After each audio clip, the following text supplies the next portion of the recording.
Eu sou o Ivan Lima e eu vou contar para vocês um pouco sobre a vida de Virgulino Ferreira da Silva, o Lampião. Bom, não dá para negar que as histórias sobre o cangaço povoam a nossa cultura. Do Nordeste para outras regiões do país, o folclore que existe em torno de Lampião inspirou músicas, filmes, novelas, cordéis, romances e tantas outras obras de arte. Nesse vídeo, você vai entender por que essa figura histórica se transformou em um grande personagem da cultura popular. Em parceria com o canal O Cangaço na Literatura, vamos conhecer alguns lugares históricos e nos aventurar na história de Lampião e de seu bando. Vamos lá? Tá aqui o meu fuzil para não deixar pobre morrer de fome.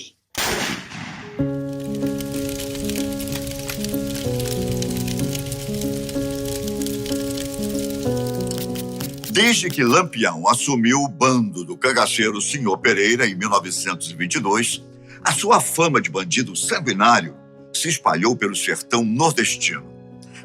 Vários foram os crimes que o bando cometeu contra os sertanejos durante seus 20 anos de existência. Assaltos, sequestros, assassinatos, estupros, castrações e torturas. Por todos esses anos, o bando foi perseguido intensamente. Os sucessivos fracassos na captura dos bandoleiros fizeram surgir vários mitos e superstições, como a crença no corpo fechado de Lampião, que seria protegido ao mesmo tempo por Deus e o diabo. Mas a verdade é que, em troca dos seus serviços, o cangaceiro tinha uma rede de proteção entre fazendeiros e coronéis das regiões por onde ele passava, como era costume no cangaço na época. A cooperação entre coronéis e cangaceiros fez com que esse tipo de banditismo durasse tanto tempo no sertão nordestino. Lampião fez do cangaço um estilo de vida e soube usar o poder da imagem e da imprensa para espalhar ao mesmo tempo medo e admiração. Nas lendas e cordéis cantados para entreter as pessoas nos dias de feira, algumas vezes ele aparecia como um herói corajoso e destemido que enfrentou os poderosos locais e os volantes, como eram chamados os grupos de soldados formados para combater o cangaço. Outras vezes, ele aparecia como bandido impiedoso e cruel que aterrorizava o sertanejo comum. E cantemos e louvemos assim mesmo é que... Apesar dos inúmeros crimes cometidos, Lampião era um cristão devoto e, por isso, participava de missas, até realizava cerimônias religiosas com o bando. Gostava de ser retratado pela imprensa, fazia questão de mostrar que sabia ler e escrever, assim como outras autoridades. Ser cangaceiro para Lampião era como uma profissão, um estilo de vida, assumido com todas as suas consequências. E o caminho para entrar no cangaço, muitas vezes, se revelava uma estrada sem retorno. Assim, o escritor Leonardo Mota descreveu a aparência de Lampião: amulatado, estatura média, magro e semicorcunda, barba e nuca ordinariamente raspadas e, sempre que é possível, perfumados. O olho direito branco e cego, escondidos pelos óculos pardacentos de aros dourados. Os dedos cheios de anéis de brilhantes falsos e verdadeiros. Sobre o peito, medalhas do Padre Cícero, escapulários e saquinhos de rezas fortes, chapéu de cangaceiro, tipicamente adornado de correias e metal branco.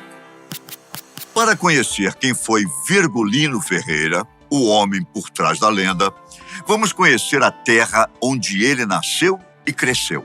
Robério foi ao sítio Passagem das Pedras e visitou o local onde ficava a casa dos pais de Virgulino, a casa de sua avó, e a fazenda vizinha, que pertenceu ao seu primeiro inimigo, José Saturnino.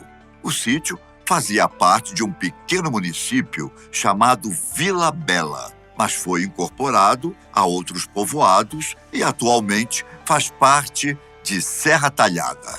Lampião é o nome de cangaceiro de Virgulino Ferreira da Silva, pernambucano, nascido no final do século XIX, lá pelos anos de 1897. Filho de José Ferreira e Maria Lopes. Foi o terceiro em uma família de 9 irmãos. Esses eram os Ferreiras. Guardem esse nome, ainda vamos falar muito dele. Virgulino passou boa parte da infância na casa de sua avó, Dona Jacosa Vieira. Hoje, no local, existe um pequeno museu sobre o cangaço. A casa mesmo de Dona Jacosa não existe mais. Antes de entrar para o cangaço, Virgulino era um sertanejo comum. Trabalhou com o pai, conduzindo animais de carga pelo sertão, e foi um vaqueiro respeitado na região do Riacho São Domingos, que cortava as terras da sua família. Como dizem aqueles que contam a história de Lampião, a família Ferreira não era rica, eram lavradores, mas tinham um pedaço de terra de onde tiravam o sustento. Robério Santos mostra em seu canal todo o território onde Lampião nasceu e cresceu. Aí agora, por exemplo, nós vimos lá o local da casa da Dona Jacosa, tá ok. Aqui, a casa de José Ferreira, onde o Lampião nasceu. Realmente nasceu, ele foi mais criado lá com Dona Jacosa, com a avó. Criado com a avó. Mas também era um pulo, né? Tapinha daqui, tu chegava lá, voltava. Aqui tudo era dele. Era tudo do seu Zé. A galinha passava bem aí, porque vem dele aqui. Mas pertencia tudo a Lampião, tá? Até lá embaixo. Vamos lá ver o local do primeiro tiroteio. Tinha muita terra. E vamos ver a casa, o resto, os escombros lá da casa Zé Saturnino. Antes de mostrar o lugar onde ficava a casa do primeiro inimigo de Lampião, o fazendeiro José Saturnino, precisamos dizer algumas coisas. A vida de Virgulino e da família Ferreira mudou de rumo completamente quando começaram as brigas com a família Saturnino. Por muito tempo, foram ligadas por laços de compadrio. De repente, se tornaram inimigas declaradas. Por Virgulino amassado, chocalho de Saturnino quebrado, inutilizado. Daí para frente, as famílias tão fraternalmente unidas viram de tal amizade as bases estremecidas, arranhões que se tornaram as mais profundas feridas. Por volta de 1915, os enfrentamentos entre os Ferreiras e Saturninos começaram. Bom, não dá para saber o que foi exatamente que desencadeou as brigas. Dizem que Virgulino acusou o empregado de Saturnino de roubar uma de suas cabras. Outros contam que os Saturninos acusaram os Ferreiras do roubo de chocalhos para o gado. O fato é que esses conflitos fizeram Virgulino e 2 de seus irmãos pegarem armas e entrarem para a vida do crime. A partir desse momento, a polícia de Pernambuco passou a perseguir a família Ferreira. Aqui foi no passado a casa grande da Fazenda Pedreira, onde nasceu José Alves de Barros, que entrou para a história com o nome de Zé Saturnino, primeiro inimigo de Lampião. Foi um intrépido combatente de cangaceiros, exemplo de honra para a família e amigos. Nasceu no dia 20 de maio de 1894 e faleceu no dia 5 de agosto de 1980. Fundação Cultural Cabras de Lampião. Vamos lá ver a casa, ou o quesito dela.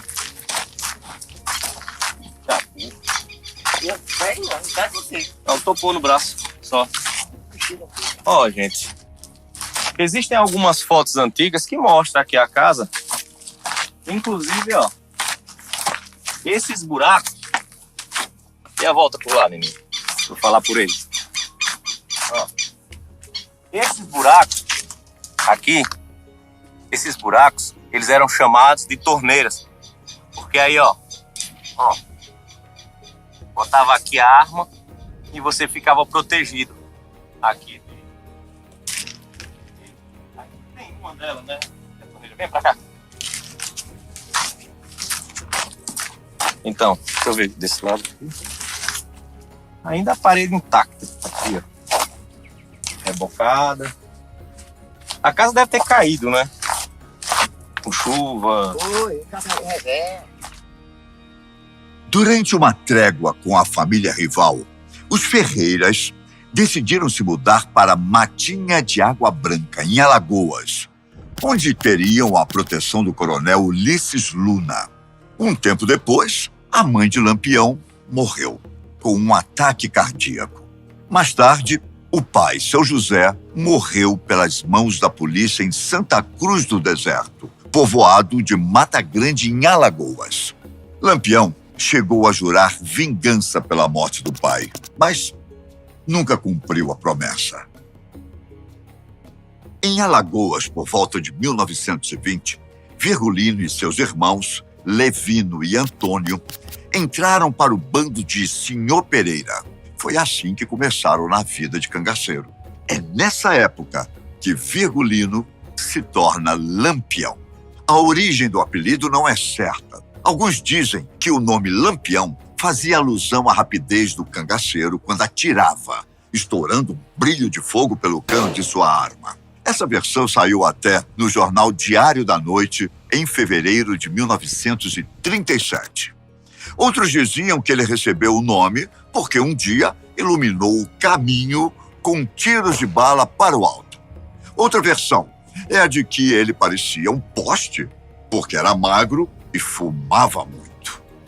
O que sabemos de fato é que o uso de apelidos era muito comum no bando de Lampião. Muitos deles recebiam nomes de fenômenos e coisas da natureza, como os nomes de Jararaca, Jitirana, Vereda e Limoeiro. Quando algum deles morria, era comum que um novo integrante do grupo herdasse seu apelido. Também era comum que os cangaceiros do seu bando levassem o nome da região de onde vieram, como era o caso de José Baiano. Em 1922, Lampião assumiu o bando de Senhor Pereira, que tinha decidido abandonar o cangaço. Ele já era conhecido quando fez seu primeiro assalto na liderança do grupo. Foi em Água Branca, em Alagoas, onde tudo aconteceu. Lampião escreveu uma carta avisando sobre a sua chegada e exigindo a contribuição da baronesa Dona Joana Torres. Ela respondeu colocando uma guarda para defender a cidade. Paciente, o grupo de Lampião se escondeu e esperou até que a notícia da sua chegada não fosse mais tão comentada. Quando finalmente entrou na cidade, o bando rendeu os soldados na delegacia e assaltou os moradores. Comprometido, nós estamos aqui onde ficava a delegacia, onde Lampião chegou com 2 redes, as redes cheias de arma, rendeu os policiais e acabou colocando aqui. Bom dia! Eu tava em busca aqui, eu estive lá na igreja, eu estava em busca onde era a delegacia antiga, que é aqui. Eu estou fazendo uma reportagem sobre Água Branca, sobre a baronesa, né? Sobre a baronesa. Aqui ela, ó. A matéria, estou fazendo a matéria e tem aqui a lenda que Lampião, aqui ó, o grupo para enfrentar o posto policial, a delegacia, o corneteiro apita, chama o pessoal, quando chega aqui, na verdade, tinha 2 redes cheias de arma e rendeu os policiais, botou aqui e foi lá atrás da baronesa para pegar o dinheiro. Você já ouviu falar da história da baronesa? Eu já ouvi falar, mas eu esqueço. Esquece, né? Mas já ouviu falar, né? Já ouvi falar. Da baronesa. Baronesa de Água Branca. Famosíssima. Então, assim, eu fiquei feliz que ainda pelo menos tá conservada aqui a fachada, viu? Muito obrigado. Em 2021, Robério conseguiu entrar na casa da baronesa de Água Branca para mostrar com detalhes o local onde aconteceu esse primeiro saque liderado por Lampião. Depois de soltarem os presos da delegacia e prenderem os policiais, Os cangaceiros tomaram as ruas e roubaram casas e lojas. Entraram na casa da baronesa e levaram de lá dinheiro, ouro, joias, roupas e até cabras leiteiras.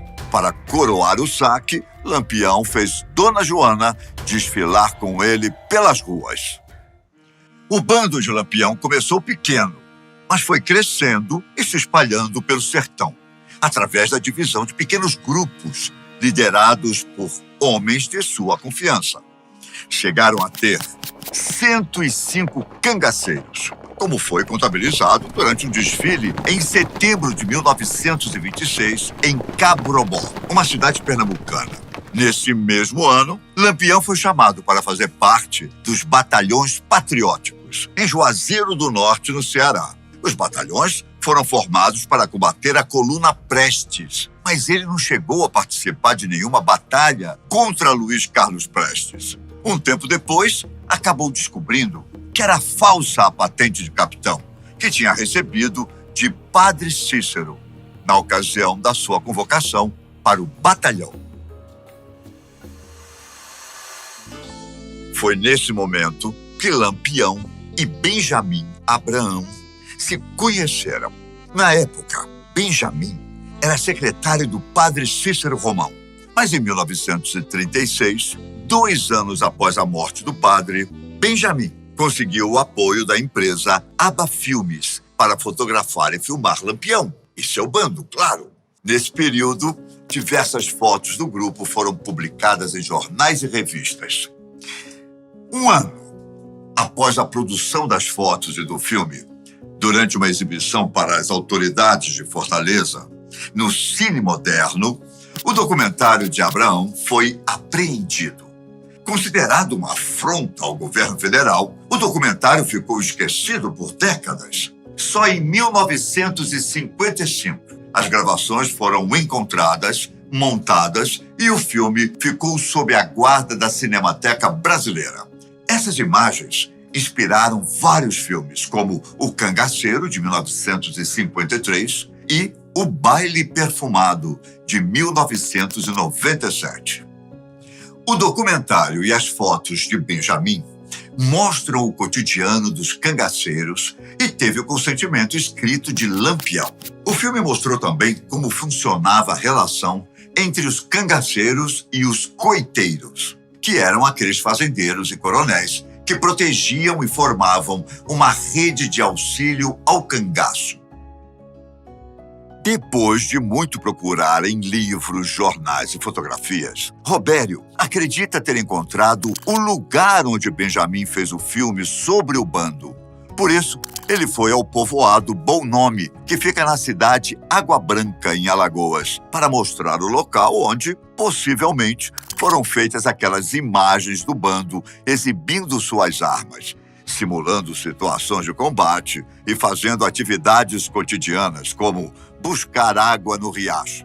Mostra esse trecho aqui sensacional do povoado Bom Nome, que é citado aqui no jornal. É citado que o Benjamin Abraão estava vindo de Fortaleza, passou por Maravilha e acabou encontrando. Ele aqui próximo, Lampião poderia estar no Coito, aqui muito próximo, justamente de Pedra de Delmiro, deve estar uns 15 quilômetros daqui. Se ele ia atacar Delmiro, se ele estava recebendo alguma coisa da cidade de Delmiro Gouveia, eu não sei. Mas que é uma região sensacional. A cor das pedras, ó. As pedras, a vegetação, o local citado. E eu digo a vocês, posso dizer assim, com toda certeza não, 100% não. Agora aqui, 99% de chance de ser esse local, sim, aquele que nós vimos aí. Em junho de 1927, um acontecimento foi divisor na trajetória de Lampião. 1 ou 2 dias depois do ataque à cidade de Mossoró, no Rio Grande do Norte, o bando foi surpreendido pela Volante da Paraíba, comandada pelo Clementino Quelé. Os cangaceiros fugiram para o Vale do Jaguaribe, onde foram novamente reprimidos pela Volante do Ceará. Pesquisadores atribuem o sucesso da repressão ao pacto organizado pelo governo de Pernambuco entre os estados atacados por Lampião. Nessa época, a repressão ao cangaço foi intensa nos sertões de Pernambuco. Derrotado em Mossoró, o bando ficou enfraquecido e mais cauteloso. No ano seguinte, em 1928, Lampião decidiu ir para a Bahia, onde teve a proteção do coronel Petronilo de Alcântara. Por lá, ficou algum tempo. O governo baiano chegou a oferecer recompensa para quem capturasse Lampião, vivo ou morto. No sertão baiano, o bando de Lampião foi parar na região de Malhada da Caiçara, em Santo Antônio da Glória. Nessas terras, por volta dos anos de 1930, ele conheceu Maria Gomes de Oliveira, que só recebeu o nome de Maria Bonita após sua morte. Ela foi casada com um sapateiro, parente de sua família. Mas o casamento não deu certo por muito tempo.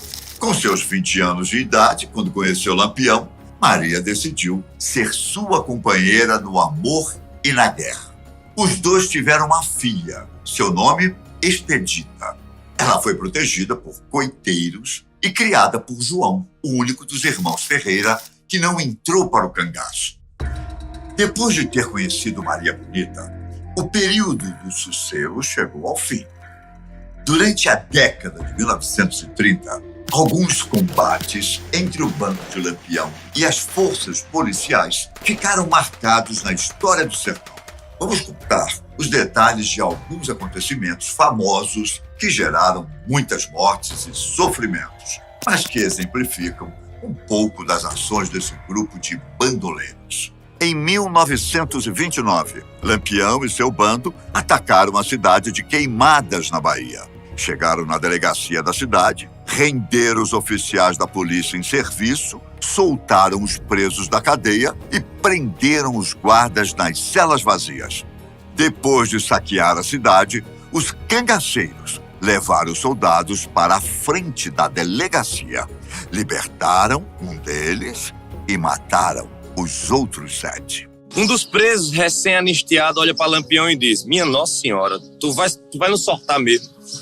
Aí, vamos sim, tá tudo sorto, até passarinho de gaiola nós tem sortado por aí. Né, Volta Seca? Volta Seca, lá em Jaramataia, soltou os passarinhos lá do Heronildo de Carvalho. Depois de tudo mais calmo, começou o saque, tanto nas casas quanto na própria delegacia, levando armamento e munição. Para ser exato, o Lampião levou aqui de Queimadas 22.345.700 réis. É muita grana que ele levou. Inclusive no livro tem toda direitinho de quem ele levou, de quem ele arrecadou, tudo aqui. Mas vamos lá. Depois de algum tempo ainda de dia, alguns dos cangaceiros se agruparam na porta aqui da delegacia, que era de esquina, com uma praça enorme na frente, né? Aqui, você tá vendo que aqui é a esquina, dá pra ver, e a praça enorme na frente aqui, ó.